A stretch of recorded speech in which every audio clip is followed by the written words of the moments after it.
histórias. Episódio de hoje: 3 da matina, é hora de matinta.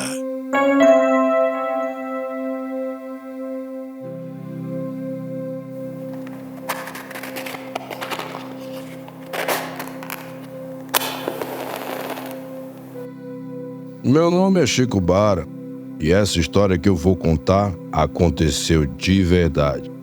E ai de quem duvidar de mim. Então, quando eu era bem mais moço, eu não tinha medo de nada. Eu era valente. O que eu mais gostava de fazer naquela época era caçar de madrugada. Eu sempre ia acompanhado com meu irmão Chaga e meu sobrinho Nestorzinho. Quer dizer, acompanhado sempre, eu não ia não. Tinha noite que eu ia só. E a Rosa, minha mulher, sempre me dizia: Chico Bara. Tu te aquieta, homem. Para de andar só por essas matas. Depois das 3 da madrugada, tem coisa ruim aí no meio desses matos. Tô te avisando. Eu lá tenho medo dessas coisas. A gente tem que ter medo de quem tá vivo. E até de quem tá vivo eu não tenho medo. Quem tá morto, tá morto. Não mexe com ninguém. E ela dizia: Chico, pode ir. Tu que sabe de ti. Faz lá o que tu quiser da tua vida. Só não vai pro meio do mato às 3 da matina, homem. Vai antes ou vai depois. Eu não queria nem saber. A verdade mesmo é que eu gostava de desafiar o medo. Aí, eu comecei a sair sozinho, às 3 da matina. Saí várias vezes e nada aconteceu. Mas teve uma noite que foi para eu nunca mais esquecer. A gente morava na beira do rio, se eu não me engano era na beira do Alto Maior. Peguei minha canoa e fui para o outro lado do rio, para um lugar que se chamava Tapera. Esse lugar se chamava assim porque era onde as pessoas moravam e depois de um tempo elas abandonavam suas casas. Aí ia tudo se acabando, as pessoas iam morrendo e o lugar ficava abandonado e as casas viravam taperas. Aí eu saí lá pelas 2h40, 2h50 no rumo de Tapera. Encostei a minha canoa na beira do rio, do lado que era só areia. Eu só fiz puxar mesmo, não amarrei não. Peguei minha espingarda, minha lanterna e fui entrando no meio do mato. Aquela noite não tinha lua, então estava bem escuro. Eu andei uns 50 metros. Não. Uns 40 metros de onde estava a minha canoa. Eu ia andando e focando a lanterna. De repente, eu escutei assim no tronco de uma palheira, do lado direito, uma tosse de um bicho. Pra mim era de uma capivara. Tava muito escuro, mas dava pra ver a silhueta do bicho. Então eu aprumei minha espingarda, bem devagar, pro bicho não se assustar.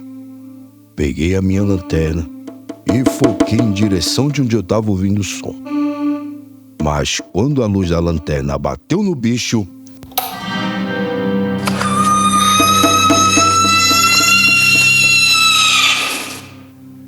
ele deu um assovio tão alto, mas tão alto que parecia um grito. Arrepiei todos os cabelos do meu corpo. Até hoje, eu não esqueço aquilo que eu vi. Era uma mulher velha, pequena, do tamanho de uma criança, entre 6 e 9 anos.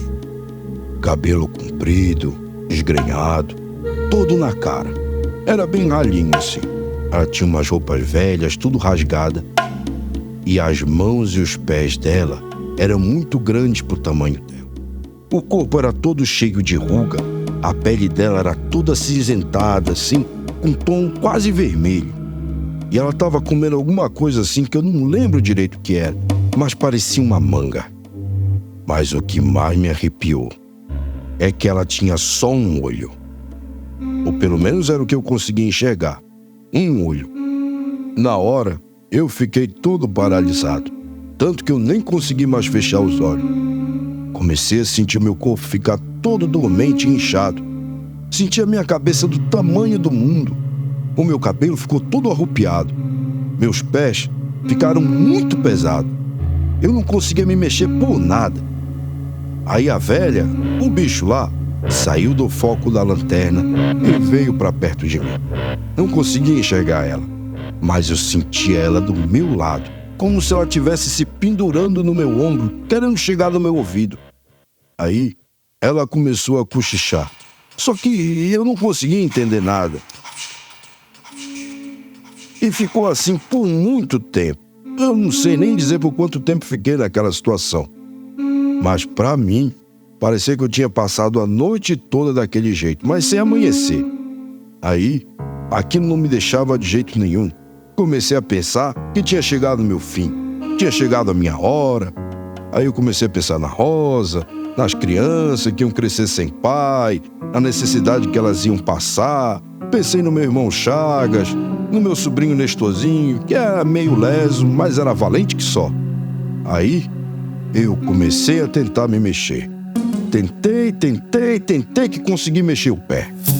Aí eu fui virando pro lado pra onde estava a canoa. E aí eu comecei a arrastar os pés, bem devagar para não cair. Mas aquilo continuava grudado em mim, a modo que me puxava para trás, para baixo e continuava cochichando. E eu ia seguindo em frente, bem devagar, até que eu consegui chegar na canoa. Com muito custo, eu consegui erguer o pé e colocar dentro da canoa. E quando isso aconteceu, com o peso do meu corpo, a canoa se afastou da margem. Aí eu caí para dentro da canoa. Mas naquele instante, eu senti aquele bicho ser arrancado do meu lado. A canoa foi indo para o meio do rio e o bicho ficou lá, na beira do rio, de um lado para o outro, gritando, assoviando, esperneando, quebrando pau, galho, árvore, quebrando tudo. O barulho era horrível, parecia o fim do mundo. Só de lembrar eu fico tudo arrupiado. Aí o remanso da água foi me levando para o meio do rio. E aquela dormência foi começando a passar. Até que com muito custo fui conseguir pegar o remo. E aí eu vim remando com uma mão só, bem devagar, no rumo de casa, até conseguir chegar. Desci da canoa, ainda me sentindo um pouco dormente, um pouco tonto. Entrei em casa, sentei no banco, olhei pro relógio na parede de madeira e marcava 4 da manhã. Chamei a Rosa. Rosa! Rosa! Que foi, homem? Por favor, faz um café pra mim, mas um café bem forte, e senta aqui comigo. Não demorou muito e ela trouxe o café e sentou do meu lado. Fala o que foi, homem? Tu tá branco que nem folha de papel. Rosa, hoje eu conheci o medo. E a partir daquele dia, nunca mais na minha vida eu saí sozinho. Muito menos de noite. Depois das 3 da matina, então, e nunca mais. Eu nunca soube o que era aquele bicho. Uns dizem que era o espírito de alguma velha que estava preso naquele lugar. Outros dizem que era a comadre Florzinha. Outros até falam que era a Matinta Pereira. A gente nunca vai saber. Mas por via das dúvidas, até hoje, toda noite eu ponho um bocadinho de café e um pouquinho de fumo na janela. E nunca mais desafiei o medo. E essa é a história que eu vim contar. Agora, se é verdade ou mentira, ninguém saberá.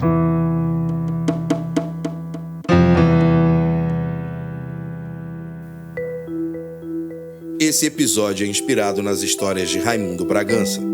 Roteiro, narração e edição, AJ Takashi. Com as vozes de AJ Takashi e Açucena Pereira. Vinheta e trilha original, Felipe S. Ilustrações, Mitch Sawaki. Em Contarias Podcast é uma produção do Grupo Folhas de Papel.